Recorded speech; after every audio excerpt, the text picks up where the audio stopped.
जय श्री राधे कृष्णा। ओम नमो भगवते वासुदेवाय नमः। आप सभी का जय मां कंजुक चैनल में हार्दिक स्वागत है।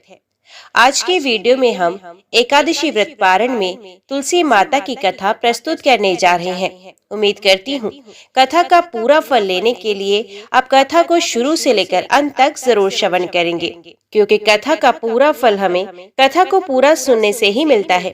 आधा अधूरा छोड़ने से हम सिर्फ पाप के भागीदार बनते हैं। तो चलिए आज की इस कथा को हम शुरू करते हैं। ओम नमो भगवते वासुदेवाय नमः। ब्रह्मा जी बोले, जो विष्णु भक्त प्रातः काल स्नान करके पवित्र हो कोमल तुलसी दल से भगवान दामोदर की पूजा करता है, वे निश्चय ही मोक्ष प्राप्त करता है। जो भक्ति से रहत है, वे यदि स्वर्ण आदि से भी भगवान की पूजा करे तो भी वे उसकी पूजा ग्रहण नहीं करते। सभी वर्णों के लिए भक्ति ही सबसे उत्कृष्ट मानी गई है।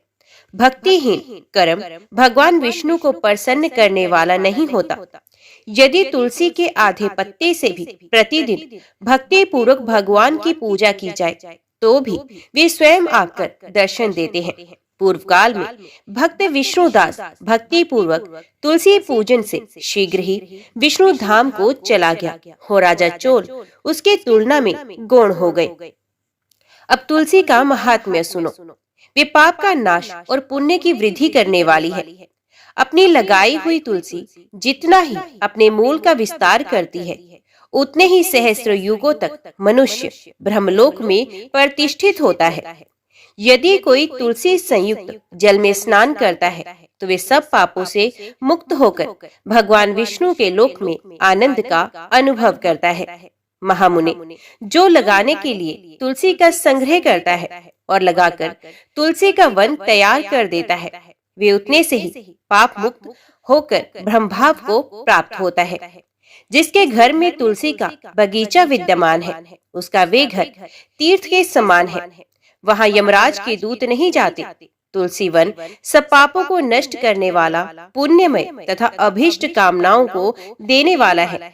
जो श्रेष्ठ मानव तुलसी का बगीचा लगाते हैं, वे यमराज को नहीं देखते।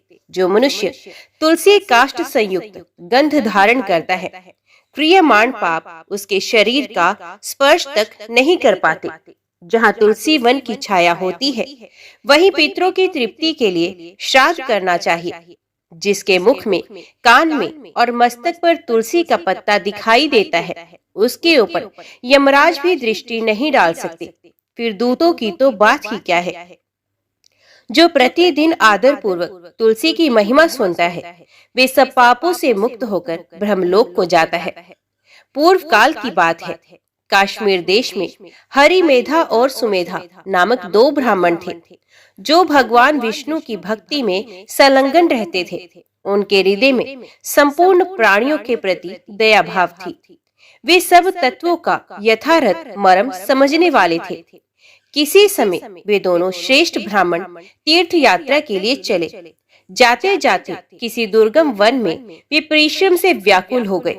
वहां उन्होंने एक स्थान पर तुलसी का वन देखा। उनमें से सुमेधा ने वे तुलसी का महान वन देखकर उसकी परिक्रमा की और भक्ति पूर्वक प्रणाम किया। ये देखकर हरिमेधा ने तुलसी का महात्म्य और फल जानने के लिए बड़ी प्रसन्नता के साथ बार बार पूछा, हे ब्राह्मण, अन्य देवताओं, तीर्थों, व्रतों और मुख्य मुख्य ब्राह्मणों के रहते हुए तुमने तुलसी वन का क्यों प्रणाम किया एवं उसकी परिक्रमा क्यों की? सुमेधा बोला, महाभाग सुनो, यहाँ धूप सता रही है, इसलिए हम लोग उस बरगद के समीप चलते हैं। उसकी छाया में बैठकर मैं यथार्थ रूप से सब बात बताऊंगा। वहां विश्राम करके सुमेधा ने हरिमेधा से कहा, विप्रवर, पूर्व काल में दुर्वासा के शाप से जब इंद्र का ऐश्वर्य छीन गया था, उस समय ब्रह्मा आदि देवताओं और असुरों ने मिलकर क्षीर सागर का मंथन किया था। उससे ऐरावत हाथी, कल्प वृक्ष, चंद्रमा, लक्ष्मी, उच्च श्रवा घोड़ा, कौस्तुभ मणि तथा धन्वंतरी रूप भगवान श्री हरि और दिव्य औषधियां प्रकट हुई। तदंतर अजरता और अमरता प्रदान करने वाले उस अमृत कलश को दोनों हाथों में लिए हुए श्री विष्णु बड़े हर्ष को प्राप्त हुए। उनके नेत्रों से आनंद के अश्रु की कुछ बूंदें उस अमृत के ऊपर गिरी। उनसे तत्काल ही मंडलाकार तुलसी उत्पन्न हुई। इस प्रकार वहां प्रकट हुई लक्ष्मी तथा तुलसी को ब्रह्मा आदि देवताओं ने श्री हरि की सेवा में समर्पित कर दिया और भगवान ने उन्हें ग्रहण कर लिया। तब से तुलसी जी जगदीश्वर श्री विष्णु की अत्यंत प्रिय करने वाली हो गई।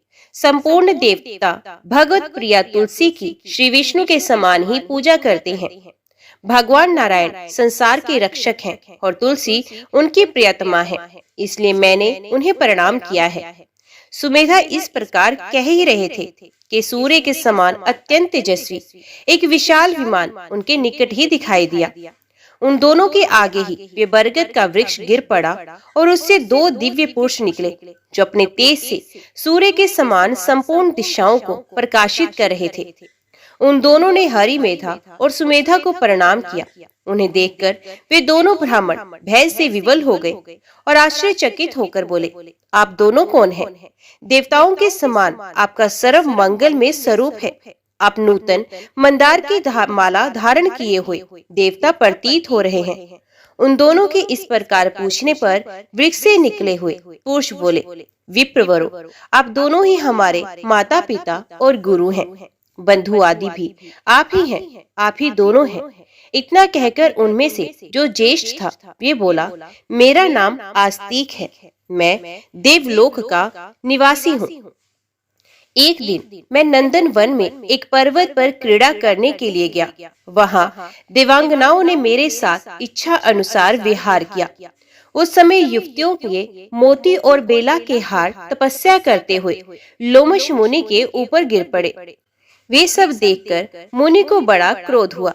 उन्होंने सोचा, स्त्रियां तो परतंत्र होती हैं, अतः ये उनका अपराध नहीं, ये दुराचारी आस्तिक ही शाप पाने योग्य है। ऐसा निश्चय करके उन्होंने मुझे शाप दे दिया, अरे तू ब्रह्म राक्षस होकर बरगद के वृक्ष पर निवास कर। फिर मैंने विनय पूर्वक जब उन्हें प्रसन्न किया तब उन्होंने शाप से मुक्त होने की अवधि भी निश्चित कर दी। जब तू किसी ब्राह्मण के मुख से भगवान विष्णु का नाम और तुलसी दल की महिमा सुनेगा तब तत्काल तुझे उत्तम मोक्ष प्राप्त होगा। इस प्रकार मुनि का शाप पाकर मैं चिरकाल से अत्यंत दुखी हो इस वट वृक्ष पर निवास कर रहा था। आज देववश आप दोनों के दर्शन से मुझे निश्चय ही ब्राह्मण के शाप से छुटकारा मिल गया है। अब मेरे इस दूसरे साथी की कथा सुनिए। ये पहले एक श्रेष्ठ मुनि थे और सदा गुरु की सेवा में ही लगे रहते थे। एक समय गुरु की आज्ञा का उल्लंघन करके ये ब्रह्म राक्षस भाव को प्राप्त हो गए, किंतु आपके प्रसाद से इस समय इनकी भी ब्राह्मण के शाप से मुक्ति हो गई। आप दोनों ने तीर्थ यात्रा का फल तो यही साध लिया। ऐसा कहकर वे दोनों उन श्रेष्ठ ब्राह्मणों को बार बार प्रणाम करके उनकी आज्ञा लेकर प्रसन्नता पूर्वक दिव्य धाम को गए। तत्पश्चात वे दोनों श्रेष्ठ मुनि परस्पर पुण्यमय तुलसी की प्रशंसा करते हुए तीर्थ यात्रा के लिए चल दिए। इसलिए भगवान विष्णु को प्रसन्नता देने वाले इस तुलसी वन तुलसी के पौधे की पूजा अवश्य करनी चाहिए। एक बार कार्तिकेय जी ने महादेव जी से कहा, प्रभु, मैं आपसे ये जानना चाहता हूँ कि कौन सा ऐसा वृक्ष है जिसका पत्ता और फूल भी मोक्ष प्रदान करने वाला है। महादेव जी बोले, बेटा, सब प्रकार के पत्तों और पुष्पों की अपेक्षा तुलसी ही श्रेष्ठ मानी गई है। वे परम मंगलमय, समस्त कामनाओं को पूर्ण करने वाली, शुद्ध, श्री विष्णु को अत्यंत प्रिय तथा वैष्णवी नाम धारण करने वाली है। वे संपूर्ण लोकों में श्रेष्ठ, शुभ तथा भोग और मोक्ष प्रदान करने वाली है। भगवान श्री विष्णु ने पूर्व काल में संपूर्ण लोकों का हित करने के लिए तुलसी का वृक्ष रोपा था। तुलसी के पत्ते और पुष्प सब धर्मों में प्रतिष्ठित हैं। जैसे भगवान श्री विष्णु को लक्ष्मी और मैं दोनों प्रिय हैं, उसी प्रकार ये तुलसी देवी भी परम प्रिय है। हम तीन के सिवा कोई चौथा ऐसा नहीं जान पड़ता जो भगवान को इतना प्रिय हो। तुलसी दल के बिना दूसरे फलों, फूलों, पत्तों तथा चंदन आदि के लेपों से भगवान श्री विष्णु को उतना संतोष नहीं होता। जिसने तुलसी दल के द्वारा पूर्ण श्रद्धा के साथ प्रतिदिन भगवान श्री विष्णु का पूजन किया है, उसने दान, होम, यज्ञ और व्रत आदि सब पूर्ण किए हैं। तुलसी दल से भगवान की पूजा कर लेने पर कांति, सुख, भोग सामग्री, यश, लक्ष्मी, श्रेष्ठ कुल, शील पत्नी, पुत्र, कन्या, धन, राज्य, आरोग्य, ज्ञान, विद्वान, वेद, वेदांग, शास्त्र, पुराण, तंत्र और संहिता सब कुछ मैं कर तलक समझता हूँ। जैसे पुण्य सलिला गंगा मुक्ति प्रदान करने वाली है, उसी प्रकार ये तुलसी भी कल्याण करने वाली है। सकंद, यदि मंजरे युक्त तुलसी पत्रों के द्वारा भगवान श्री विष्णु की पूजा की जाए तो उसके पुण्य फल का वर्णन करना असंभव है। जहाँ तुलसी का वन है वहीं भगवान श्री विष्णु की समीपता है तथा वहीं ब्रह्मा और लक्ष्मी जी भी संपूर्ण देवताओं के साथ विराजमान है। इसलिए अपने निकटवर्ती स्थान में तुलसी देवी को रोपकर उनकी पूजा अवश्य करनी चाहिए। तुलसी के निकट जो स्तोत्र, मंत्र आदि का जप किया जाता है वे सब अनंत गुना फल देने वाला होता है। प्रेत, पिशाच, कुष्मांड, ब्रह्म, राक्षस, भूत और दैत्य आदि सब तुलसी के वृक्ष से दूर भागते हैं। ब्रह्म हत्या आदि पाप तथा पाप और खोटे विचार से उत्पन्न होने वाले रोग ये सब तुलसी वृक्ष के समीप नष्ट हो जाते हैं। जिसने श्री भगवान की पूजा के लिए पृथ्वी पर तुलसी का बगीचा लगा रखा है, उसने उत्तम दक्षिणाओं से युक्त 100 यज्ञों का विधिवत अनुष्ठान पूर्ण कर लिया है। जो श्री भगवान के प्रतिमाओं तथा शालिग्राम शिलाओं पर चढ़े हुए तुलसी दल को प्रसाद के रूप में ग्रहण करता है, वे श्री विष्णु के सायुज्य को प्राप्त होता है। जो श्री हरि की पूजा करके उन्हें निवेदन किए हुए तुलसी दल को अपने मस्तक पर धारण करता है, वे पाप से शुद्ध होकर स्वर्गलोक को प्राप्त होता है। कलयुग में तुलसी का पूजन, कीर्तन, ध्यान, रोपण और धारण करने से वे पाप को जलाती और स्वर्ग एवं मोक्ष प्रदान करती है। जो तुलसी के पूजन आदि का दूसरों को उपदेश देता और स्वयं भी आचरण करता है, वे भगवान श्री लक्ष्मीपति के परम धाम को प्राप्त होता है। जो वस्तु भगवान श्री विष्णु को प्रिय जान पड़ती है, वे मुझे भी अत्यंत प्रिय है। श्राद्ध और यज्ञ आदि कार्यों में तुलसी का एक भी पत्ता महान पुण्य प्रदान करता है। जिसने तुलसी की सेवा की है, उसने गुरु, ब्राह्मण, देवता और तीर्थ सबका भली भांति सेवन किया है। इसलिए षडानन, तुम तुलसी का सेवन करो। जो शिखा में तुलसी स्थापित करके प्राणों का परित्याग करता है, वे पाप राशि से मुक्त हो जाता है। राजसूय आदि यज्ञ, भांति भांति के व्रत तथा संयम के द्वारा धीर पुरुष जिस गति को प्राप्त करता है, वहीं उसे तुलसी की सेवा से मिल जाती है। तुलसी के एक पत्र से श्री हरि की पूजा करके मनुष्य वैष्णव तप को प्राप्त करता है। उसके लिए अन्यान्य शास्त्रों के विस्तार की क्या आवश्यकता है। जिसने तुलसी की शाखा तथा कोमल पत्तियों से भगवान श्री विष्णु की पूजा की है, वे कभी माता का दूध नहीं पीता, उसका पुनर्जन्म नहीं होता। कोमल तुलसी दलों के द्वारा प्रतिदिन श्रीहरि की पूजा करके मनुष्य अपनी सैकड़ों और हजारों पीढ़ियों को पवित्र कर सकता है। तात, ये मैंने तुमसे तुलसी के प्रधान गुण बतलाए हैं। संपूर्ण गुणों का वर्णन तो बहुत अधिक समय लगाने पर भी नहीं हो सकता। ये उपाख्यान पुण्य राशि का संचय करने वाला है। जो प्रतिदिन इसका श्रवण करता है, वे पूर्व जन्म के किए हुए पाप तथा जन्म मृत्यु के बंधन से मुक्त हो जाता है। बेटा, इस अध्याय के पाठ करने वाले मनुष्य को कभी रोग नहीं सताते, अज्ञान उसके निकट नहीं आता, उसकी सदा विजयी होती है। ब्राह्मणों ने कहा, गुरुदेव, हमने आपके मुख से तुलसी के पत्र और पुष्प का शुभ महात्म्य सुना, जो भगवान श्री विष्णु को बहुत ही प्रिय है। अब हम लोग तुलसी के पुण्य में स्तोत्र का श्रवण करना चाहते हैं। व्यास जी बोले, हे ब्राह्मणों, पहले सकंद पुराण में मैं जो कुछ बतला आया हूँ वो यहाँ भी कहता हूँ। शैतानंद मुनि के शिष्य कठोर व्रत का पालन करने वाले थे। उन सबों ने एक दिन अपने गुरु को प्रणाम करके परम पुण्य और हित की बात पूछी। शिष्यों ने कहा, हे नाथ, ब्रह्मवेत्ताओं में श्रेष्ठ, आपने पूर्व काल में ब्रह्मा जी के मुख से तुलसी जी के जिस स्तोत्र का श्रवण किया था उसको हम आपसे सुनना चाहते हैं। शतानंद जी बोले, हे शिष्यगण, तुलसी का नाम उच्चारण करने पर असुरों का दर्प दलन करने वाले भगवान श्री विष्णु प्रसन्न होते हैं। मनुष्य के पाप नष्ट हो जाते हैं तथा उसे अक्षय पुण्य की प्राप्ति होती है, जिसके दर्शन मात्र से करोड़ों गोदान का फल होता है। उस तुलसी का पूजन और वंदन लोग क्यों न करें। कलयुग के संसार में वे मनुष्य धन्य हैं जिनके घर में शालिग्राम शिला का पूजन संपन्न करने के लिए प्रतिदिन तुलसी का वृक्ष भूतल पर लहलहाता रहता है। जो कलयुग में भगवान श्री केशव की पूजा के लिए पृथ्वी पर तुलसी का वृक्ष लगाते हैं, उन पर यदि यमराज अपने किंकरों सहित रुष्ट हो जाए तो भी वे उनका क्या कर सकते हैं। तुलसी, तुम अमृत से उत्पन्न हो और केशव को सदा ही प्रिय हो। हे कल्याणी, मैं भगवान की पूजा के लिए तुम्हारे पत्तों को चुनता हूँ। तुम मेरे लिए वरदायिनी बनो। तुम्हारे श्रीअंगों से उत्पन्न होने वाले पत्रों और मंजरियों द्वारा मैं सदा ही जिस प्रकार श्रीहरि का पूजन कर सकूं वैसा उपाय करो।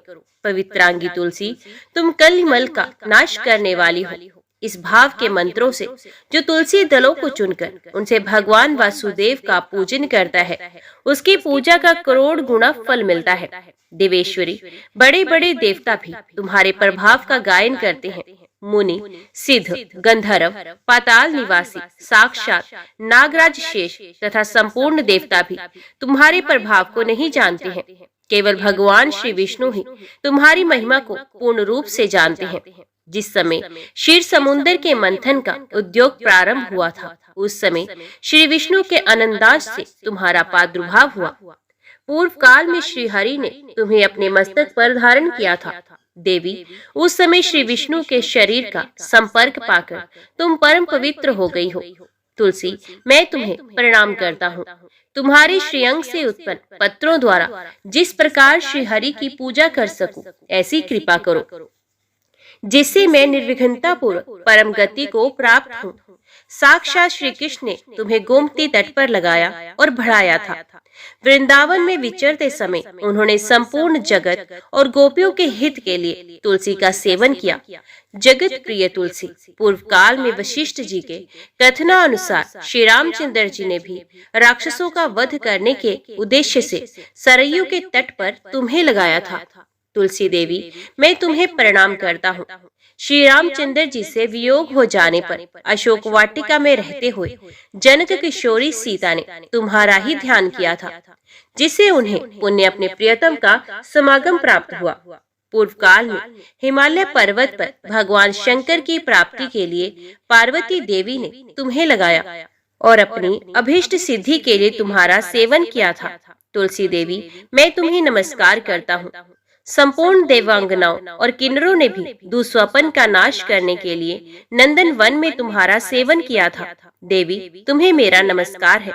धर्मरान्य गया में साक्षात पितरों ने तुलसी का सेवन किया था।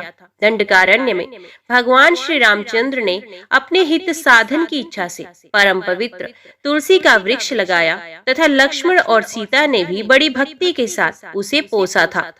जिस प्रकार शास्त्रों में गंगा जी को त्रिभुवन व्यापिनी कहा गया है, उसी प्रकार तुलसी देवी भी संपूर्ण चराचर जगत में दृष्टि गोचर होती हैं। तुलसी का ग्रहण करके मनुष्य पातकों से मुक्त हो जाता है।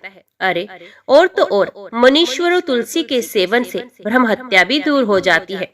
तुलसी के पत्ते से टपकता हुआ जल जो अपने सर पर धारण करता है, उसे गंगा स्नान और 10 गोदान का फल प्राप्त होता है। देवी, मुझ पर प्रसन्न हो। देवेश्वरी, हरि प्रिय, मुझ पर प्रसन्न हो जाओ। क्षीर सागर के मंथन से प्रकट हुई तुलसी देवी, मैं तुम्हें प्रणाम करता हूँ। द्वादशी की रात्रि में जागरण करके जो इस तुलसी स्तोत्र का पाठ करता है, भगवान श्री विष्णु उसके 32 अपराध क्षमा करते हैं।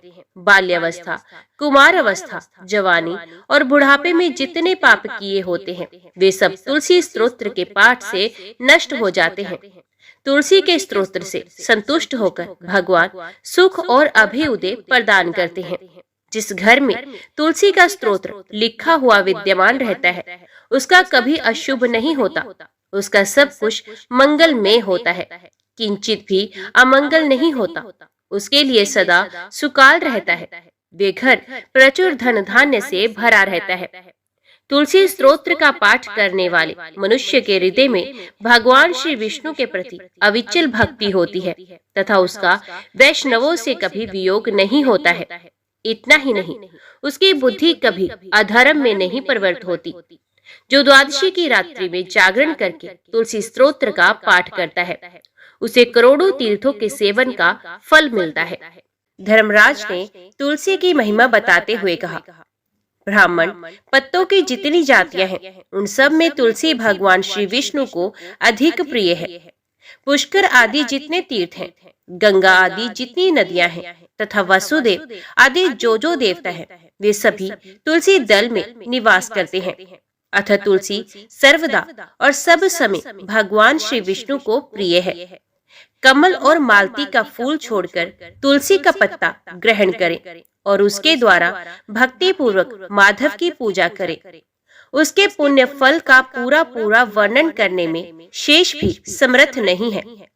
जो बिना स्नान किए ही देव कार्य या पितृ कार्य के लिए तुलसी का पत्ता तोड़ता है, उसका सारा कर्म निष्फल हो जाता है तथा वे पंचगव्य पान करने से शुद्ध होता है। जैसे हरि बहुत तेरे रोगों को तत्काल हर लेते हैं, उसी प्रकार तुलसी दरिद्रता और दुख भोग आदि से संबंध रखने वाले अधिक से अधिक पापों को भी शीघ्र ही दूर कर देती है। तुलसी काले रंग के पत्तों वाली हो या हरे रंग की, उसके द्वारा श्री मधुसूदन की पूजा करने से प्रत्येक मनुष्य विशेष भगवान का भक्त नर से नारायण हो जाता है। जो पूरे वैशाख भर तीनों संध्याओं के समय तुलसी दल से मधुहंता श्रीहरि का पूजन करता है, उसका पुण्य इस संसार में जन्म नहीं होता है। फूल और पत्तों के ना मिलने पर अन्न आदि के द्वारा धान, गेहूं, चावल अथवा जौ के द्वारा भी सदा श्रीहरि का पूजन करे। तत्पश्चात सर्वदेवमय भगवान विष्णु की प्रदक्षिणा करे। इसके बाद देवताओं, मनुष्यों, पितरों तथा चराचर जगत का तर्पण करना चाहिए। अभी श्रवण कीजिए शिव द्वारा वर्णित तुलसी शालिग्राम तथा प्रयाग तीर्थ का महात्म्य। शिव ने नारद से कहा, भगवान शिव बोले, हे नारद सुनो, अब मैं तुलसी का महात्म्य बताता हूँ, जिसे सुनकर मनुष्य जन्म से लेकर मृत्यु पर्यंत किए हुए पाप से छुटकारा पा जाता है। तुलसी का पत्ता, फूल, फल, मूल, शाखा, शाल, तना और मिट्टी आदि सभी पावन है। जिनका मृत शरीर तुलसी काष्ठ की आग से जलाया जाता है, वे विष्णु लोक में जाते हैं। मृत पुरुष यदि अगम्य गमन आदि महान पापों से ग्रस्त हो तो भी तुलसी काष्ठ की अग्नि से देह का दाह संस्कार होने पर वे शुद्ध हो जाता है। जो मृत पुरुष के संपूर्ण अंगों में तुलसी का काष्ठ देकर पश्चात उसका दाह संस्कार करता है, वे भी पाप से मुक्त हो जाता है। जिसकी मृत्यु के समय श्रीहरि का कीर्तन और स्मरण हो तथा तुलसी की लकड़ी से उसके शरीर का दाह किया जाए, उसका पुनर्जन्म नहीं होता। यदि दाह संस्कार के समय अन्य लकड़ियों के भीतर एक भी तुलसी का काष्ठ हो तो करोड़ों पापों से युक्त होने पर भी मनुष्य की मुक्ति हो जाती है। तुलसी की लकड़ी से मिश्रित होने पर सभी काष्ठ पवित्र हो जाते हैं। तुलसी काष्ठ की अग्नि से मृत्यु मनुष्य का दाह होता देख विष्णु दूत ही आकर उसे वैकुंठ में ले जाते हैं। यमराज के दूत उसे नहीं ले जा सकते। वे करोड़ों जन्मों के पापों से मुक्त हो भगवान श्री विष्णु को प्राप्त होता है। जो मनुष्य तुलसी काष्ठ की अग्नि में जलाए जाते हैं, उन्हें विमान पर बैठाकर वैकुंठ में जाते देख देवता उनके ऊपर पुष्पांजलि चढ़ाते हैं। ऐसे पुष्प को देखकर भगवान विष्णु और शिव संतुष्ट होते हैं तथा श्री जनार्दन उसके सामने जाकर हाथ पकड़कर उसे अपने धाम में ले जाते हैं। जिस अग्निशाला अथवा शमशान भूमि में घी के साथ तुलसी काष्ठ की अग्नि प्रज्वलित होती है, वहां जाने से मनुष्य का पातक भस्म हो जाता है। जो ब्राह्मण तुलसी काष्ठ की अग्नि में हवन करते हैं, उन्हें एक एक भात के दाने अथवा एक एक तिल में अग्निष्टोम यज्ञ का फल मिलता है। जो भगवान को तुलसी काष्ठ का धूप देता है वे उसके फल स्वरूप 100 यज्ञानुष्ठान तथा 100 गोदान का पुण्य प्राप्त करता है। जो तुलसी की लकड़ी की आंच से भगवान का नैवेद्य तैयार करता है उसका वे अन्न यदि थोड़ा सा भी भगवान केशव को अर्पण किया जाए तो वे मेरु के समान अन्नदान का फल देने वाला होता है। जो तुलसी काष्ठ की आग से भगवान के लिए दीपक जलाता है उसे 10 करोड़ दीप दान का पुण्य मिलता है। इस लोक में पृथ्वी पर उसके समान वैष्णव दूसरा कोई नहीं होता। जो भगवान श्री कृष्ण को तुलसी काष्ठ का चंदन अर्पण करता तथा उनके श्री विग्रह में उस चंदन को भक्ति पूर्वक लगाता है वे सदा श्री हरि के समीप रमण करता है। जो मनुष्य अपने अंग में तुलसी की कीचड़ लगाकर श्री विष्णु का पूजन करता है उसे एक ही दिन में 100 दिनों के पूजन का पुण्य मिलता है। जो पितरों के पिंड में तुलसी दल मिलाकर दान करता है उसके दिए हुए एक दिन के पिंड से पितरों को 100 वर्षों तक तृप्ति बनी रहती है। तुलसी की जड़ की मिट्टी के द्वारा विशेष रूप से स्नान करना चाहिए। इससे जब तक वे मिट्टी शरीर में लगी रहती है तब तक स्नान करने वाले पुरुष को तीर्थ स्नान का फल मिलता है। जो तुलसी की नई मंजरी से भगवान की पूजा करता है उसे नाना प्रकार के पुष्पों द्वारा किए हुए पूजन का फल मिलता है। जब तक सूर्य और चंद्रमा है तब तक वे उसका पुण्य भोगता है। जिस घर में तुलसी वृक्ष का बगीचा है उसके दर्शन और स्पर्श से भी ब्रह्म हत्या आदि सारे पाप नष्ट हो जाते हैं। जिस घर, गांव अथवा वन में तुलसी का वृक्ष हो वहाँ जगदीश्वर श्री विष्णु प्रसन्नचित होकर निवास करते हैं। उस घर में दरिद्रता नहीं आती और वे बंधुओं से वियोग नहीं होता। जहाँ तुलसी विराजमान होती है वहाँ दुख, भय और रोग नहीं ठहरते। यूं तो तुलसी सर्वत्र ही पवित्र होती है किंतु पुण्य क्षेत्र में वे अधिक पावन मानी गई है। भगवान के समीप पृथ्वी तल पर तुलसी को लगाने से सदा विष्णु पर बैकुंठ धाम की प्राप्ति होती है। तुलसी द्वारा भक्ति पूर्वक पूजित होने पर शांति कारक भगवान श्री हरि भयंकर उत्पातों, रोगों तथा अनेक दुर्निमित्तों का भी नाश करते हैं। जहाँ तुलसी की सुगंध लेकर हवा चलती है वहाँ की 10 दिशाएं और चारों प्रकार के जीव पवित्र हो जाते हैं। मुनि श्रेष्ठ, जिस ग्रह में तुलसी के मूल की मिट्टी मौजूद है वहाँ संपूर्ण देवता तथा कल्याण में भगवान श्री हरि सर्वदा स्थित रहते हैं। ब्राह्मण तुलसी वन की छाया जहाँ जहाँ जाती हो वहाँ पितरों की तृप्ति के लिए तर्पण करना चाहिए। नारद, जहाँ तुलसी का समुदाय पड़ा हो वहाँ किया हुआ पिंडदान आदि पितरों के लिए अक्षय होता है। तुलसी की जड़ में ब्रह्मा, मध्य भाग में भगवान जनार्दन तथा मंजरी में श्री रुद्र देव का निवास है। इसी से वे पावन मानी गई है। विशेष शिव मंदिर में यदि तुलसी का वृक्ष लगाया जाए तो उससे जितने बीज तैयार होते हैं उतने ही युगों तक मनुष्य स्वर्गलोक में निवास करता है। जो पार्वण श्रद्धा के अवसर पर श्रावण मास में तथा संक्रांति के दिन तुलसी का पौधा लगाता है उसके लिए वे अत्यंत पुण्यदायिनी होती है। जो प्रतिदिन तुलसी दल से भगवान की पूजा करता है वे यदि दरिद्र हो तो धनवान हो जाता है। तुलसी की मूर्ति संपूर्ण सिद्धियां प्रदान करती है। वे श्री कृष्ण की कीर्ति प्रदान करती है। जहाँ शालिग्राम की शिला होती है वहाँ श्री हरि का सानिध्य बना रहता है।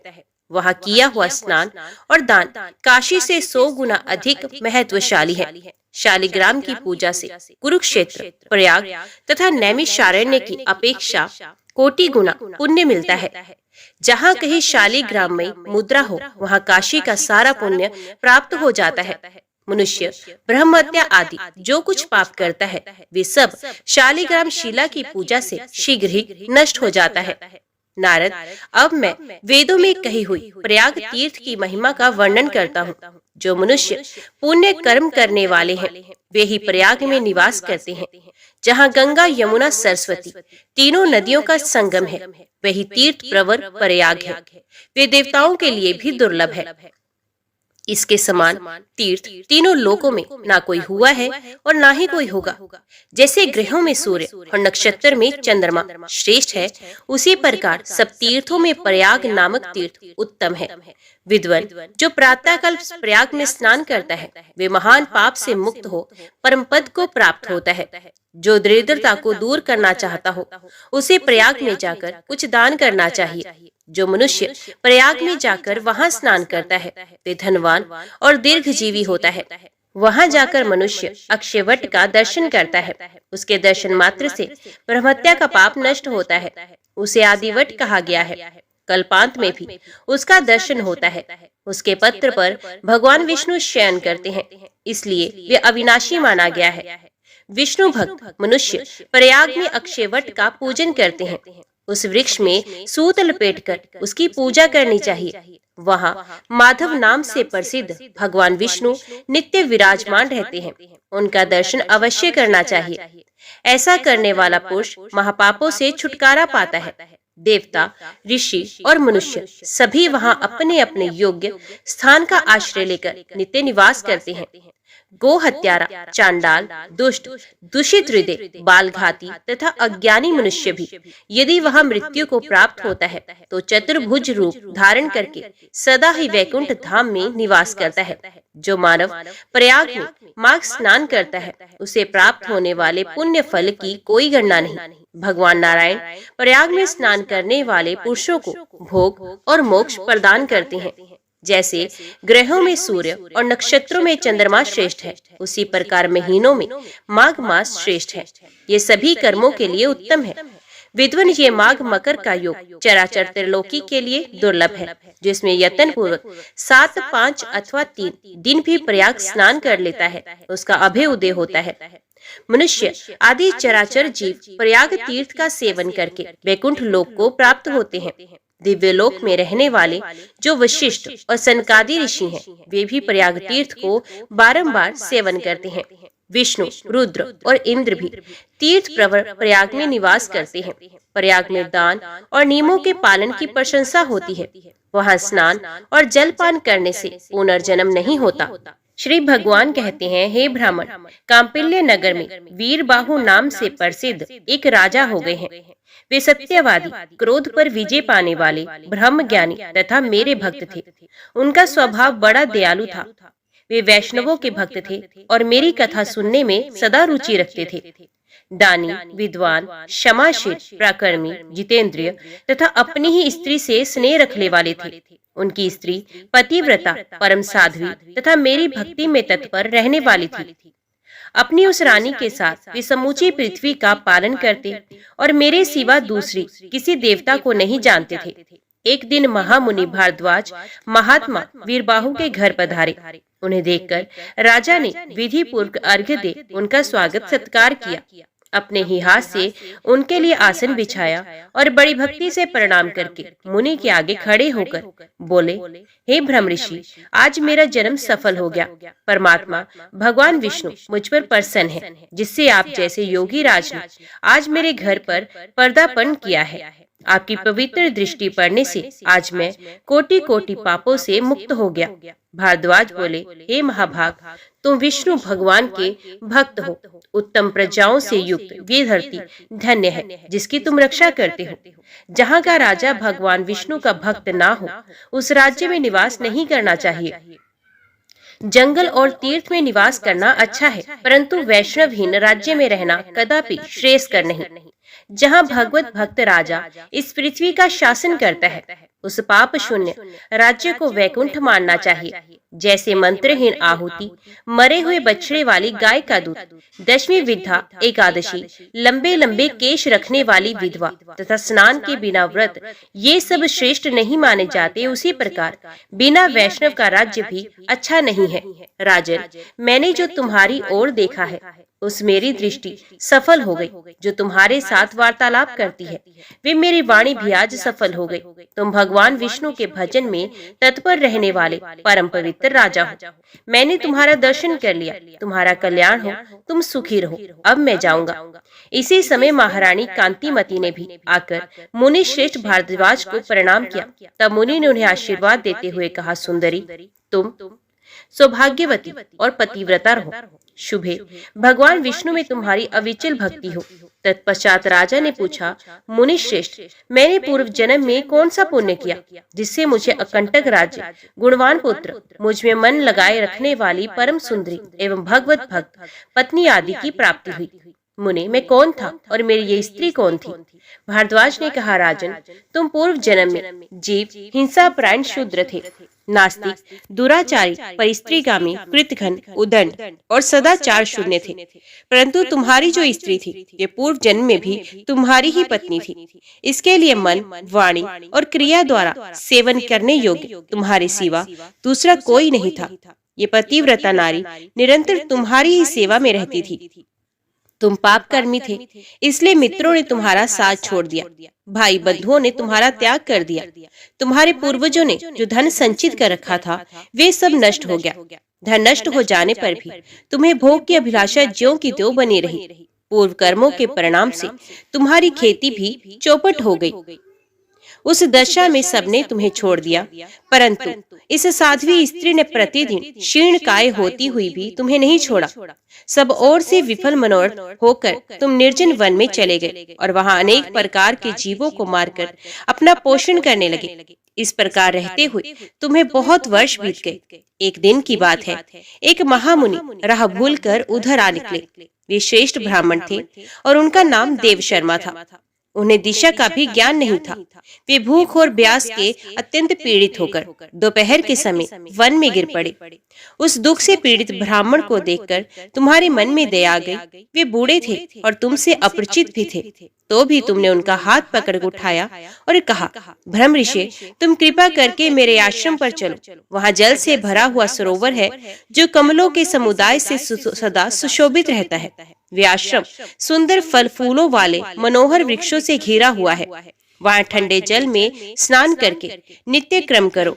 उसके बाद फल खाओ और शीतल जल पियो। ब्राह्मण को कुछ कुछ चेत हुआ और वे उस शूद्र का हाथ पकड़कर जलाशय के समीप बैठ गए।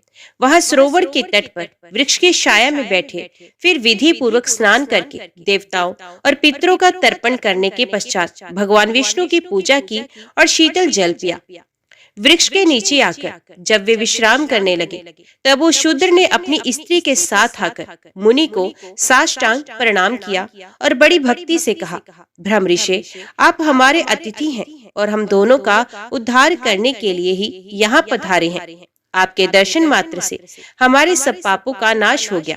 ये कहकर उसने अपनी स्त्री से कहा, प्रिय, इन ब्राह्मण देवता के लिए तुम स्वादिष्ट, कोमल, सरस, पके हुए तथा प्रिय लगने वाले फल अर्पण करो। ब्राह्मण बोला, बेटा, मैं तुम्हें नहीं जानता। पहले तुम अपनी जाति और कुल का परिचय दो, क्योंकि बिना जाने हुए ब्राह्मण के यहाँ भी भोजन नहीं करना चाहिए। शूद्र ने कहा, हे द्विश्रेष्ठ, मैं शूद्र हूँ। मेरे दुष्ट बंधुओं ने मुझे त्याग दिया है। वे दोनों इस प्रकार बात कर ही रहे थे, इतने में ही शूद्र की पत्नी ने ब्राह्मण के आगे फल परोस दिए। ब्राह्मण ने उन फलों का भोजन किया और ठंडा जल पीकर उनका चित्त बहुत प्रसन्न हुआ। वहाँ सुख पाकर उन्होंने वृक्ष के नीचे विश्राम किया। शूद्र ने भी घर में जाकर अपनी पत्नी के साथ भोजन किया और फिर ब्राह्मण के समीप आकर कहा, मुनि श्रेष्ठ, आप कहाँ से इस निर्जन वन में आए हैं? ब्राह्मण ने उत्तर दिया, हे महाभाग, मैं ब्राह्मण हूँ और प्रयाग जाना चाहता हूँ। अपरिचित मार्ग से चलकर इस भयंकर वन में आ गया। तुमने आज मुझे जीवन दान दिया, बोलो मैं तुम्हारा क्या उपकार करूं? शूद्र बोला, राजा भीम से सुरक्षित विदर्भ नगरी मेरा निवास स्थान है। मैं महाराष्ट्र प्रांत का रहने वाला हूँ। मेरी जाति शूद्र है। मैं सदा पाप में ही लगा रहा। अपने वर्ण धर्म को मैंने छोड़ दिया। फिर बंधुओं ने मुझे त्याग दिया और मैं इस वन में चला आया। यहाँ प्रतिदिन जीव हिंसा करके अपनी स्त्री के साथ जीवन निर्वाह करता हूँ। महामुने, अब इस पातक से मुझे अत्यंत खेद और वैराग्य हो गया है। प्रभु, मुझ पापी के ऊपर कुछ दया कीजिए। द्विश्रेष्ठ, मेरे किसी पूर्व पुण्य के प्रभाव से आप यहाँ आए हैं। अब कृपा करके ऐसा उपदेश दे जिसके प्रभाव से मुझे अपनी पत्नी के साथ यमराज का दर्शन न करना पड़े। मैं भगवान विष्णु को छोड़कर और कुछ नहीं चाहता।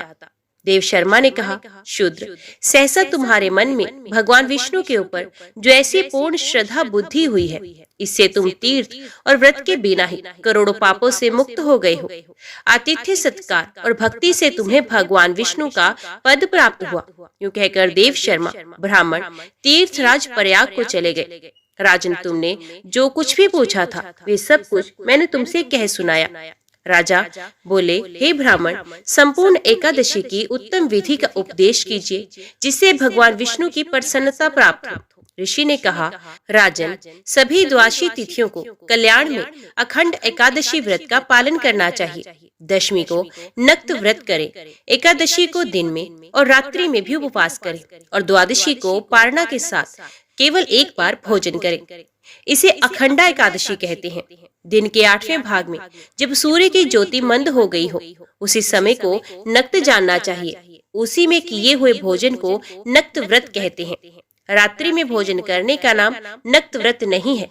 कांसे के बर्तन में भोजन उड़द, मसूर, चना, कोदो, साग, शहद, दूसरे का अन्न, दोबारा भोजन और मैथुन, इन 10 वस्तुओं को विष्णु भक्त मनुष्य दशमी को त्याग दे।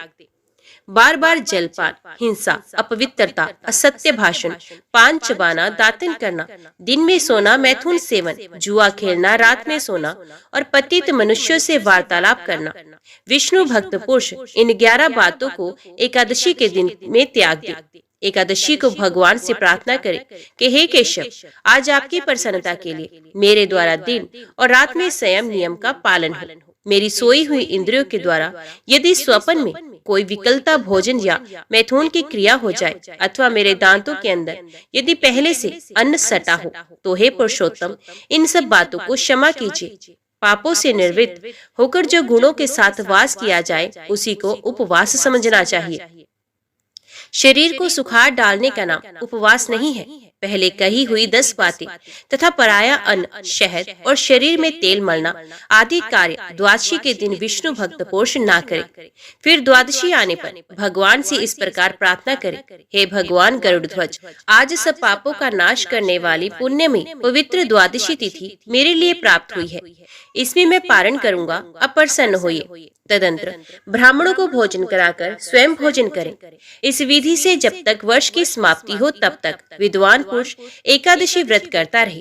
वर्ष पूरा होने पर उसका उद्यापन करे। हर मास के शुभ शुक्ल पक्ष में एकादशी का उद्यापन किया जाता है।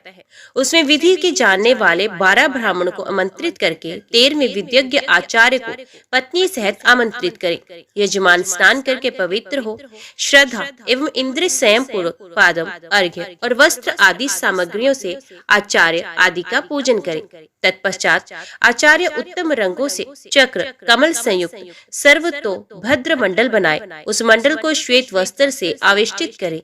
फिर पंच पल्लव तथा पंच रत्न से युक्त कर्पूर और अगुरु की सुगंध से वासित जल पूर्ण कलश को लाल कपड़े से वेष्टित करके उसके ऊपर तांबे का पूर्ण पात्र रखे। साथ ही उस कलश को फूलों की मालाओं से भी आवेष्टित करे और उसे सर्वतो भद्र मंडल के ऊपर स्थापित करे। कलश के ऊपर भगवान श्री लक्ष्मी नारायण की स्थापना करें। तदंतर 12 मासों के अधिपतियों की स्थापना करके अखंड व्रत की पूर्ति के लिए उनका पूजन करना चाहिए। मंडल से पूर्व भाग में शुभ शंख की स्थापना करते हुए कहें, हे पांचजन्य, तुम पहले समुद्र से उत्पन्न हुए, फिर भगवान विष्णु ने तुम्हें अपने हाथों में धारण किया। संपूर्ण देवताओं ने तुम्हारे रूप को संवारा है, तुम्हें नमस्कार है। फिर सर्वतो ब्रह्मंडल के उत्तर दिशा में हवन के लिए वेदी बनाएं और संकल्प पूर्वक वेदोक्त विष्णु संबंधी मंत्रों से हवन करें। फिर भगवान विष्णु की प्रतिमा का स्थापन और पुरुष सुक्त एवं पौराणिक शुभ मंत्रों से उसका पूजन करें। नैवेद्य चढ़ाएं, धूप दीप आदि उपहार भेंट करके आरती उतारें। फिर यक्ष कर्दम, कर्पूर, अगुर, कस्तूरी और कंकोल से बनाए हुए अंग लेप से पूजा करके परिक्रमा करें। ब्राह्मणों से स्वसित वाचन कराकर नमस्कार करें। उसके बाद ब्राह्मणों को आचार्य आदि क्रम से वैदिक मंत्रों का जप करना चाहिए। जबकि अंत में भगवान विष्णु का कलश के ऊपर स्थापन करना चाहिए। सवेरे दिन निकलने पर नीचे लिखे क्रम से हवन करें। यज्ञ अग्नि क्रिया प्रायण पुरुष पहले पात्र स्थापन करके विधि पूर्वक पूजा करने के पश्चात स्तुति करे। उसके बाद अपनी शाखा के गृह सूत्र में बताई हुई विधि के अनुसार चरु पूर्वक होम करे। चरु 2 पात्रों में तैयार करे। पुरुष सूक्त के मंत्र से चरु की 16 आहुतियां दे तथा घृत युक्त पायस द्वारा 4 बार श्रेष्ठ आहुति प्रदान करे। उसके बाद पारदेश मात्र 100 पलाश की समिधाएं लेकर उन्हें घी में डुबो दे और मंत्रों से क्रम की सिद्धि के लिए उनका हवन करे। समिधाओं की 100 आहुति देने के बाद तिल की 200 आहुतियां दे। इस प्रकार वैष्णव होम करके गृह यज्ञ प्रारंभ करे। उसमें भी क्रमश समिधा होम, चरु होम और तिल होम करने चाहिए। तत्पश्चात स्वसित वाचन कराकर पूजन करें। फिर ऋत्विजों को दक्षिणा दें और भगवान की प्रसन्नता के लिए ब्राह्मण को एक दूध देने वाली गौ तथा सुंदर बैल दें। तदंतर ब्राह्मणों को 13 पद दान करें। सप्तनिक आचार्य को वस्त्रों से संतुष्ट करें और धन सहित महादान दें। पारण कर लेने पर रात को ब्राह्मणों को जल से भरे हुए वस्त्र वेष्टित 25 कलश दान करें। अपनी शक्ति के अनुसार व्रत का उद्यापन करना चाहिए। इस प्रकार अखंड एकादशी व्रत का वर्णन किया गया। जय श्री राधे कृष्ण। ओम नमो भगवते वासुदेवाय नमः। आज की वीडियो में इतना ही। उम्मीद करती हूँ वीडियो आपको पसंद आई होगी। वीडियो पसंद आई हो तो वीडियो को लाइक और चैनल को सब्सक्राइब जरूर कीजिएगा। जय श्री हरि लिखकर कमेंट बॉक्स में अपनी हाजिरी और अपने सुझाव देना ना भूलेगा। तो मिलते हैं अगली कथा अगली वीडियो के साथ। तब तक के लिए देखते व सुनते रहिए। जय मां कंजक, जय माता दी।